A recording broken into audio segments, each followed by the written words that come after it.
अस्सलाम वालेकुम। जिस तरह मैंने आपको बताया डायनेमिक प्रोग्रामिंग के बारे में, तो ये हमारे पास एक ग्राफ है जिसको हमने सॉल्व करना है। इसमें से हमने शॉर्टेस्ट पाथ को फाइंड करना है यूजिंग डायनेमिक प्रोग्रामिंग।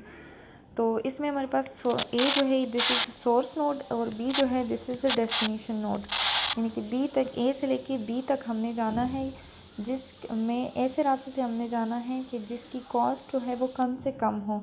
तो इसको अगर ग्रीडी एल्गोरिथम के ज़रिए हम देखें तो ग्रीडी में आप देखें, एक ग्रीडी क्या करता है कि फाइनल सोल्यूशन को नहीं देखता कि वो ऑप्टिमल होगा कि नहीं होगा, लेकिन आपका एट द मोमेंट जो है वो बेस्ट सोल्यूशन देता है, आपको लोकली आपको बेस्ट सोल्यूशन प्रोवाइड करता है। तो यहाँ पे ग्रीडी के ज़रिए अगर आप देखें तो ए यहाँ से लेके ए से सी तक अगर आप देखें तो ए से सी तक हमारे पास जो डिस्टेंस है वो 1 है, और ए से डी तक अगर आप देखें तो इसका जो डिस्टेंस है वो 0 है।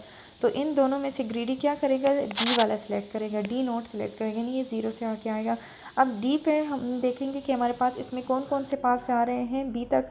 तो इसमें एक ये रास्ता है डी से लेके एफ़ तक, ये है, और दूसरा है डी से लेके जी तक। तो इसका जो कॉस्ट है डी से लेके एफ़ तक जो कॉस्ट बन रही है दैट इज़ 7, और डी से लेके जी तक जो कॉस्ट है दैट इज़ 3। तो इसमें से 3 सेलेक्ट कर लेगा, डी से लेके जी तक 3 वाला जो कम से कम कॉस्ट है उसको सिलेक्ट कर लेगा। फिर जी पे देखेगा 5 और 4 है तो 4 वाले रास्ते पे आ जाएगा, यानी कि जी से लेके के तक जो 4 आ रहे हैं, ठीक है। फिर के पे हमारे पास और कोई ऑप्शन ही नहीं है, हमने के से लेके एन तक एक ही पाथ है, तो हमने इस पे ही आना है, 2 कॉस्ट हो जाएगी। फिर यहाँ पे भी हमारे पास और कोई ऑप्शन नहीं है, क्योंकि ये डायरेक्टेड ग्राफ है तो डायरेक्शन उस तरफ नहीं जा रही, एन से लेके जे तक नहीं जा रही, बल्कि जे से लेके एन तक जा रही है। तो यहाँ पे हमारे पास सिर्फ एक ही डायरेक्शन है, एन से लेके पी तक, ये करना है, ठीक है। इसके बाद है पी से लेके बी तक हमारे पास एक ही पाथ है, तो ये हमारे पास ग्रीडी अप्रोच का ये आ जाएगा। ए से लेके बी तक हम पहुंच गए हैं, और कॉस्ट को अगर आप कैलकुलेट करें तो 0 + 3 + 4 + 2 + 4 + 1, तो ये हमारे पास टोटल कॉस्ट जो है वो 14 आ रहा है। अब हम डायनेमिक एल्गोरिथम को देखते हैं कि इसमें हम कैसे करते हैं। मैंने आपको बताया था कि इसके हमारे पास जब रिज़ल्ट हम एक दफ़ा फाइंड कर लेते हैं तो उसको हम किसी टेबल में स्टोर कर लेते हैं, ताकि ओवरलैपिंग कॉमन प्रॉब्लम से हम बच सकें। तो इसमें हम क्या करते हैं डायनेमिक एल्गोरिथम में, अब हम एस ए पे हैं, जो हमारे पास सोर्स नोड है ए, जो हमारे पास नोड है ए, उसमें हम उसका जो कॉस्ट हम फाइंड करते हैं तो वो कौन सा हम सिलेक्ट करते हैं। इसमें से हमारे पास 2 पास जा रहे हैं, एक ए से लेके सी तक और एक ए से लेके डी तक। तो डायनेमिक में हम क्या करते हैं कि इसमें से मिनिमम फाइंड करते हैं। ए से लेके सी तक जो है, ए से लेके सी तक कॉस्ट जो 1 है तो 1 + एस सी आ जाएगा, और ए से लेके डी तक जो कॉस्ट है दैट इज़ 0, तो यहाँ पे हमारे पास आ जाएगा 0 + एस डी। लेकिन अभी हमारे पास एस सी यानी सी तक, सी की कॉस्ट नहीं पता, और एस डी इस नोट का कॉस्ट भी हमें नहीं पता। तो हम क्या कर लेते हैं, एस सी का कॉस्ट हम फाइंड कर लेते हैं। तो एस सी को अगर हम देखें तो सी नोट में अगर हम देखें तो सी में यहाँ पे हमारे पास इस से लेके ई तक एक पाथ जा रहा है, और सी से लेके एफ़ तक आ रहा है। तो इसकी जो कॉस्ट है सी से ई तक वो 5 है, और सी से एफ़ तक जो है वो 4 है। तो ये दोनों इनमें से हमने मिनिमम को सिलेक्ट करना है। तो मिनिमम एक फंक्शन है, इसको हमने कर लिया 5 + एस ई, क्योंकि एस ई तक जो पाथ है उसका जो कॉस्ट जिसकी बन रही है वेट इसका 5 है, और एस एफ तक जो कॉस्ट बन रही है दैट इज़ 4, तो हमने ये लिख लिया। इसी तरह एस डी हमने करना है, एस डी से हमारे पास 2 पास जा रही हैं, देख लेते हैं। एक यहाँ तक एफ़ तक जा आ रहा है पाथ, और एक जो है जी तक। तो डी से लेके एफ़ तक जो कॉस्ट है दैट इज़ 7, और डी से लेके जी तक जो कॉस्ट है दैट इज़ 3। तो एस डी क्या आ जाएगा, मिनिमम एस + एस एफ, यानी एस एफ तक जो कॉस्ट है दैट इज़ 7, और एस जी तक जो कॉस्ट है दैट इज़ 3। तो इसमें से भी हमने मिनिमम सेलेक्ट करना है। इसी तरह अब एस ई हमें नहीं पता, तो इसमें हम क्या करेंगे, मिनिमम करेंगे। इसमें से भी 2 पाथ्स हैं, एस एफ इसमें से भी 2 पाथ्स हैं, एस जी इसमें से भी 2 पाथ्स हैं। अब एस एच की तरफ देखें, इसमें से एक ही पाथ है। एस एच की तरफ अगर देखें, ये जो कास्ट है हमारे पास इस नोट पे, इसमें हमारे पास एक ही पाथ है, ये एल तक ही आ रहा है, तो ये हो जाएगा 3 + एस एल, ठीक है। इसमें एक ही पाथ है, तो इसमें मिनिमम भी यही है और मैक्सिमम भी यही है। तो इसमें से हमारे पास ऑप्शंस नहीं है कि हमने कौन सा सिलेक्ट करना है। इसी तरह S I, S J, S के अप टू एस बी तक हम आ जाएंगे, ठीक है। एस ज़ीरो तक जब आ जाए तो इसमें ज़ीरो नहीं, एस ओ तक जब हम आ जाए तो इसमें से हमारे पास क्या है, 2 + एस बी, ये इसकी कॉस्ट आ जाएगी 2 + एस बी। और एस पी तक जब हम आ जाएंगे तो पी = 1 + एस बी आ जाएगा, ठीक है। अब इसके बाद एस बी तक जब हम आ जाए, जो हमारा डेस्टिनेशन नोड है, तो इसमें डेस्टिनेशन से डेस्टिनेशन तक हमारा डिस्टेंस जो है वो 0 होता है। तो इसका मतलब है कि एस बी की जो कॉस्ट है दैट इज़ 0। तो एस बी की एक नोड की हमें कॉस्ट पता चल गई है। अब इसका टाइम है बैक ट्रैकिंग का टाइम है, ठीक है। अब इसमें हम क्या करेंगे, वैल्यूज़ इसमें पुट करते जाएंगे और एक एक नोड की कॉस्ट जो है वो हम फाइंड करते रहेंगे जब तक कि हम ए से लेके बी तक कॉस्ट फाइंड ना कर लें, ठीक है। तो सबसे पहले हमने क्या करना है, लास्ट हमने ये किया था, तो इसमें हम क्या करेंगे कि एस बी का हमें पता चल गया है कि 0 है, तो 1 प्लस एस बी था, तो 1 प्लस 0 इज इक्वल टू 1, इसकी कॉस्ट ये आ गई। तो इसी तरह एस 0 है तो 2 plus S B, sorry S 0 नहीं एस ओ, तो ओ के नोट का जो कॉस्ट है 2 प्लस एस बी है, तो एस बी हमें पता है कि 0 है, इसकी कॉस्ट 0 है, तो 2 है, 2 प्लस 0 इज इक्वल टू 2, तो एस 0 की कॉस्ट हमारे पास 2 आ गई। इसी तरह इसके बाद हमने क्या करना है, let me change the colour please, ये लेट्स सपोज ये मैंने कर लिया।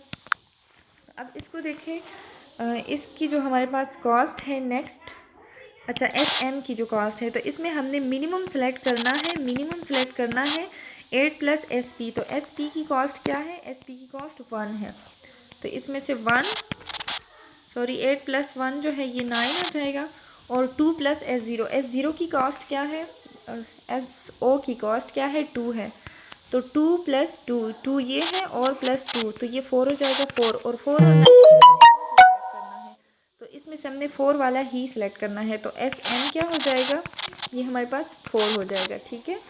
और इसमें से एक टेबल हमने मेंटेन करना है, टेबल इसका हमने इसी तरह मेंटेन करना है कि हम देखेंगे कि कौन से नोड का पेरेंट कौन सा आ रहा है, कौन सा नोड आ रहा है, तो ये हमारे पास नोड हो गया और ये इसका पेरेंट नोड हो गया, ठीक है। कि हमने किधर किधर से जाना है, एस बी तक जो रास्ता है, ये वाला जो नोड है, इससे इस रास्ते से भी हम आ सकते हैं और इस रास्ते से भी हम आ सकते हैं, ठीक है, ये दोनों इसके नोड्स हैं। तो इसमें से फिर हम लास्ट में क्या करेंगे, जो मिनिमम डिस्टेंस होगा उसी को ही सिलेक्ट करेंगे। तो एस एम की वैल्यू क्या आ गई, 4 आ gई। अब हमने क्या करना है, एस एल की वैल्यू फाइंड करनी है, तो एस 5 प्लस एस ज़ीरो की, एस ओ की कॉस्ट क्या है 2 है, तो इसमें से हमने 2 पुट कर दिया, तो ये 7 इसकी कॉस्ट आ गई। अब एस के की, तो 2 प्लस एस एन की कॉस्ट क्या है, सॉरी ये हमने फाइंड किया ही नहीं है, 4 प्लस एस पी की कॉस्ट क्या है, पी की कॉस्ट 1 है, तो 1 हमने, ये 5 हो गया। तो इसी तरह एस एन की कॉस्ट क्या है, 5 आ गई है, तो 5 में ये वैल्यू 5 है, तो 2 प्लस 5 इज इक्वल टू इसकी कॉस्ट भी, इस वाले नोट की कॉस्ट भी 7 आ गई है। इसी तरह एस जे जो है, इसमें हमने मिनिमम हमने क्या करना है, 2 प्लस एस एम, तो 2 प्लस 2 तो अपनी जगह पे है, एस एम की कॉस्ट क्या है, एस एम की कॉस्ट 4 है, तो ये 4 और 2 प्लस एस एन की कॉस्ट क्या है, एस एन की कॉस्ट 5 है, तो ये हमने 5 इसमें पुट कर दिया, तो 2 प्लस 4 ये 6 हो गया, ये 7 हो गया। तो इसमें मिनिमम कौन सा है, इसमें मिनिमम एस एम वाला 6 है, तो इसकी कॉस्ट 6 आ गई, ठीक है। अच्छा अब एक और काम करना है, इसका पेरेंट हमने फाइंड करना है, बी का जो पेरेंट है that is O and P, ये दोनों इसके पेरेंट्स हैं। इसी तरह अब एस एन जो है, इस साइड पे जो होता है वो नोड होता है और इस साइड पे जो होता है वो पेरेंट होता है, ठीक है। आपने इसमें करना क्या है, आपने ये देखना है कि कौन से नोड तक आप पहुंच सकते हैं, कौन से नोड के ज़रिए, ठीक है।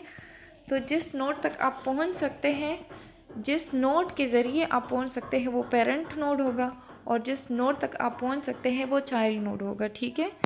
तो यहाँ पे अगर आप देखें तो एस पी तक आप पहुँच सकते हो यूजिंग एस एन, देखें एस पी तक आप पहुँच सकते हो यूजिंग एस एन, और यहाँ पे अगर इक्वेशन की तरफ देखें तो ये भी एस पी तक आप पहुँच सकते हो यूजिंग एस एन, ठीक है। तो ये इसका क्या हो गया है, ये इसका पेरेंट नोड हो जाएगा। तो एस जो पी है इसका पेरेंट नोड क्या हो जाएगा, एस एन, इसका पेरेंट नोड जो है वो एन हो जाएगा, ठीक है। इसी तरह आपने पेरेंट नोड को डिफ़ाइन करना है।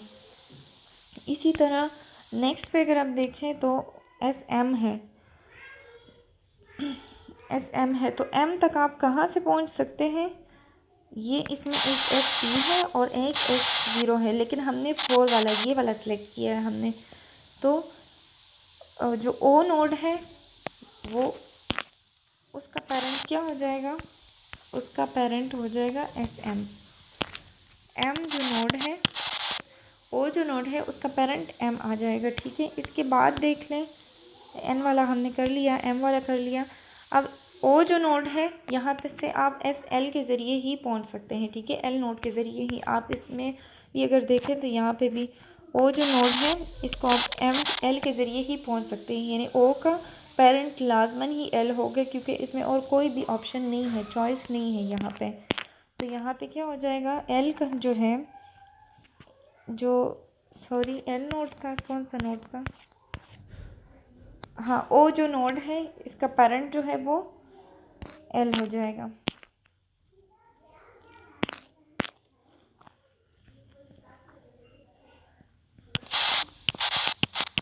अब ये देखें, ओ हमारे पास दो आ रहे हैं, इसका पेरेंट एम भी आ रहा है और एन भी आ रहा है। तो यहाँ पे इस रास्ते से भी जा सकते हो और इस रास्ते से भी जा सकते हो। लास्ट में आपने ये देखना है कि जो मिनिमम होगा वो आपने सेलेक्ट करना है, ठीक है। जो मिनिमम है वो आपने सेलेक्ट करना है और उसी रास्ते से फिर आपने जाना है। अभी बैक ट्रैकिंग ही हम कर रहे हैं। अच्छा, अब इसके बाद जो नेक्स्ट हमने ये कर लिया, एस एल कर लिया। अब इसके बाद देखें एस के है, तो इसमें एस एन, एन जो नोड है उसका पेरेंट के है, जो एन नोड है उसका पेरेंट के है, एन नोड का पेरेंट के आ गया। इसके बाद ये वाला बैक ट्रैक करना है, ये दूसरा किया ही नहीं है तो उसको बैक ट्रैक करना है, इसको हटा दें। ओके, अब मिनिमम इसमें से सिलेक्ट करना है कौन सा, 3 प्लस एस एल की कॉस्ट क्या है 7, तो 3 प्लस 7 और 4 प्लस एस, ये क्या लिखा है मैंने, एस आई को देखें कौन कौन से नोट से हम जा सकते हैं, एल और एस आई तक हम कहाँ कहाँ से आ सकते हैं।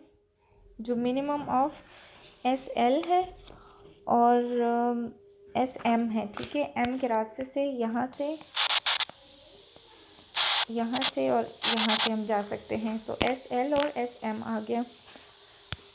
तो एस एम की कॉस्ट क्या है यहाँ पे, अब इसको बैक ट्रैक करके एस एम कहाँ पे है, 4 है इसकी कॉस्ट, तो 4 प्लस 4, तो 3 प्लस 7 10 आ गया और 4 प्लस 4 8 आ गया। तो इसमें से हमने 8 वाला सेलेक्ट करना है, तो एस आई की वैल्यू क्या हो गई 8, और इसका एम का पेरेंट आई आ गया, ठीक है। एम का पेरेंट जो है that is I, sorry parent आप लिख लें साथ ताकि पता चल सके, बाद में कंफ्यूज ना हो। इसी तरह एस एच जो है वो 3 प्लस एस एल है, तो एस एल की कॉस्ट क्या है 7 है, तो इसकी कॉस्ट 10 हो गई, ठीक है। तो एल नोड का जो पेरेंट है दैट इज़ एच, एल का जो पेरेंट है दैट इज़ एच। ओके, इसके बाद एस जी का जो है इसमें से 5 प्लस एस जे, तो जे की वैल्यू क्या है 6 है, तो 6 हो गई। 4 प्लस एस के की वैल्यू क्या है 7 है, तो ये 11 आ जाएगा, और ये वाला क्या आ जाएगा 6 और 5, ये भी 11। तो इसके ये दोनों आ रहे हैं, ठीक है। पेरेंट नोड्स इसके दोनों आ रहे हैं, जे का पेरेंट नोड भी जी है और के का पेरेंट नोड भी जी है। यहाँ पे ग्राफ में देखें, जी जे का पेरेंट नोड भी जी है और के का पेरेंट नोड भी जी है, ठीक है। तो G is the parent of J and K, इन दोनों का पेरेंट नोड जो है वो जी है। इसके बाद हमने क्या करना है, इसको मैं हटा देती हूँ, एस एफ देखना है। तो एस एफ में हम मिनिमम 1 प्लस एस आई की कॉस्ट क्या है, एस आई की कॉस्ट 8 है, दिस वन 8 हो गया। 2 प्लस एस जी, तो एस जे की कॉस्ट क्या है, एस जे की कॉस्ट 6 है, तो 2 प्लस 6 8, ये 9 हो जाएगा और ये 8 हो जाएगा। तो इसमें हमने क्या करना है, एस एफ की वैल्यू क्या आ गई 8, और इसमें से हमने जे का पेरेंट जो है वो एफ आ जाएगा, जे का पेरेंट एफ आ जाएगा, ठीक है। सॉरी पेरेंट आप ज़रूर लिखा करें ताकि पता चल सके।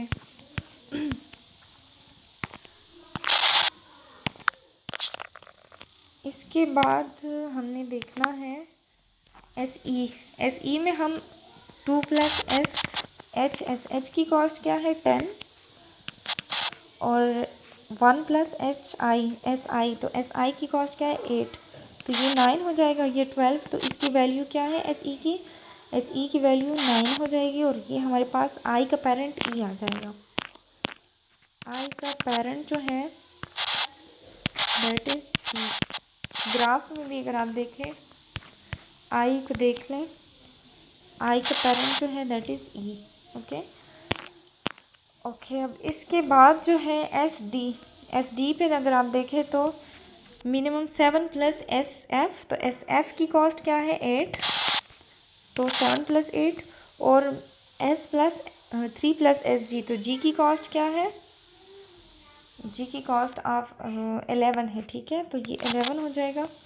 तो 7 प्लस 8 15 और ये हमारे पास 14, तो ये 14 इसकी वैल्यू आ जाएगी। और जी का पेरेंट जो है वो डी है, तो यहाँ पे लिख लें जी का जो पेरेंट है दैट इज डी।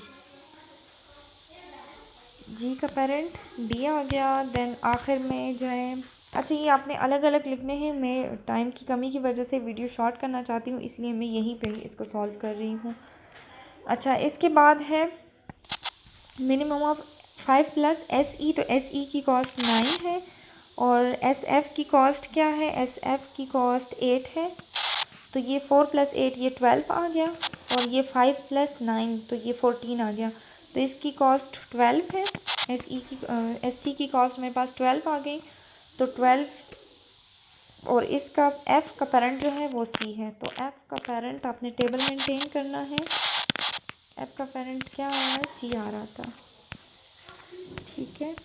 अब इसके बाद आपने करना है 0 प्लस एस डी, तो डी की कॉस्ट क्या है 14 और एस सी की कॉस्ट क्या है 12, तो 1 प्लस 12 13, तो एस ए की कॉस्ट क्या आ गई 13 आ गई, ठीक है। और इसमें से सी का जो पेरेंट है दैट इज़ ए, सी का पेरेंट जो है दैट इज़ ए। अब आपने करना क्या है, ए से आपने स्टार्ट करना है, यहाँ से आपने टेबल से आपने, ठीक है, बैक ट्रैक हमने कर लिया है, वैल्यूज़ हमने पुट कर लिए हैं, हमें सारी वैल्यूज़ का पता चल गया है। अब आपने क्या है, ए को पेरेंट बनाना है सी का। यहाँ पे हमने कह दिया ना कि सी का नोड जो सी जो हमारे पास नोड है इसका पेरेंट ए है, तो आपने क्या करना है, ए को पेरेंट बनाना है आपने सी का, तो ए से लेके हमने सी तक जाना है और इसकी कॉस्ट क्या बन रही है आपने ग्राफ में फिर देखना है। इसकी कॉस्ट ए से लेके सी तक आपने जाना है, इसकी कॉस्ट 1 आ रही है, ठीक है। तो इसमें हमने 1 लिख दिया, 1 लिख दिया। अच्छा पहले हम ये वाला काम कर लेते हैं, फिर हम ऊपर कॉस्ट लिखते हैं, ठीक है। अब सी कौन से नोड का पेरेंट है, सी जो है वो एफ़ नोड का पेरेंट है, तो हमने एफ़ तक गए।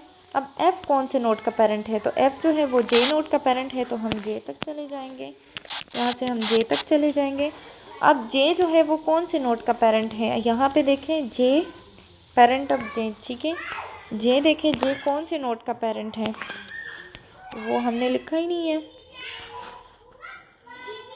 एस जी एच आई के, सॉरी जे वाला भी देखे, जे वाला हमने नहीं देखा, एन का पेरेंट है, ठीक है, एन का पेरेंट एस जे है, एन का पेरेंट जो है वो पेरेंट ऑफ जे है, तो जे का पेरेंट एन हो गया, तो जे से हमने फिर एन तक जाना है। अच्छा जे से लेके हम एम तक भी जा सकते हैं, यहाँ पर हमने एस जे जो है ग्राफ में अगर आप देखें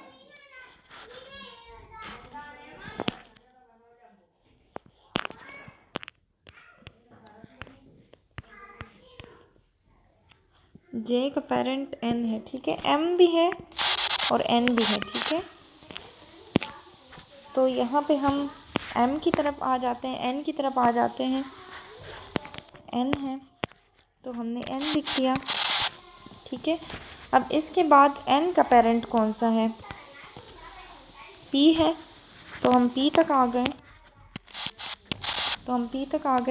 अब पी कौन से नोड का पेरेंट है, बी का, तो हम बी तक आ जाएंगे। अब इसके कॉस्ट लिख के सी से लेके एफ तक क्या कॉस्ट आ रहे हैं हमारे पास, सी से लेके एफ तक 4 आ रहा है, ठीक है।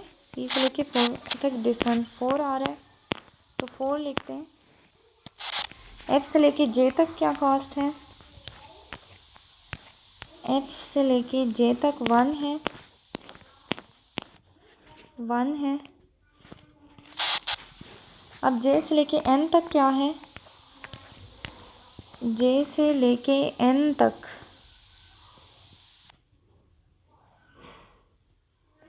ये है 2 आ रहा है, तो 2 लिख देते हैं यहाँ। सॉरी, ऊपर नीचे स्क्रॉल करना पड़ रहा है क्योंकि मैं मोबाइल से वीडियो बना रही हूँ। अब एन से लेके पी तक क्या कॉस्ट है, एन से लेके आप पी तक देखें, एन से लेके पी तक हमारे पास 4 है, तो वो लिख देते हैं। और पी से लेके बी तक क्या है, 1। अब इन सबको आप ऐड कर लें, 1 + 4 + 1 + 2 + 4 + 1, तो क्या आ रहा है, 1 + 4 5 6 7 8 और 9 10 11 12 और दिस इज़ 13, तो ये हमारे पास 13 टोटल कॉस्ट आ गया, ठीक है। तो this is how we solve the shortage problems using dynamic programming. मैंने आपको बताया था ग्रीडी एल्गोरिदम के ज़रिए अगर हम करते हैं तो इसकी टोटल जो कॉस्ट है वो 14 आ रही है, लेकिन हम जब इसको डायनेमिक एल्गोरिदम्स के ज़रिए करते हैं तो इसकी कॉस्ट 13 आ रही है, ठीक है। अब ग्रीडी एल्गोरिदम्स के बारे में मैंने आपको बताया था कि कभी कभी इसका सोल्यूशन भी ऑप्टिमल आ जाता है, लेकिन ये ज़रूरी नहीं है, ठीक है। डायनेमिक एल्गोरिदम का जो सोल्यूशन होता है ये हमेशा ऑप्टिमल आता है, ठीक है। तो this was all about dynamic problems and algorithms.